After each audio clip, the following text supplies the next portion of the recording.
స్త్రీలు అనారోగ్యంతో బాధపడుతూ ఎక్కువగా ఎప్పుడూ ఏదో ఒక అనారోగ్యంతో పీడితురాలై బాధపడుతూ ఉంటే ఈ చిన్న మంత్రం పఠిస్తూ ఉంటే మంచిదండి. అంటే మీరు వేసుకునే మందులే కాకుండా అమ్మవారిని కూడా, అమ్మవారికి సంబంధించిన మంత్రము. అమ్మవారు మీ అనారోగ్య బాధల్ని, అనారోగ్య పీడితులుగా ఉండే వాళ్ళని, ఆ బాధలన్నింటినీ ఖడ్గంతో నరికేసి తీసేస్తుందండి మీ అనారోగ్యాన్నంతా కూడా.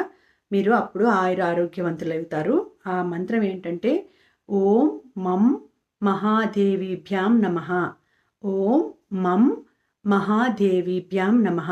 ఈ మంత్రాన్ని ప్రతిరోజు సాయంత్రం రాహుకాలం సమయంలో అయినా సరే, లేదంటే ప్రతిరోజు సాయంత్రం దీపాలు వెలిగించేటప్పుడు అయినా ప్రతిరోజు చెప్పుకుంటూ ఉంటే చాలా మంచిదండి. అలాగే మీరు అమ్మవారికి, దుర్గా అమ్మవారికి శుక్రవారం, మంగళవారం క్షీరాన్నము, చిత్రాన్నము నివేదించి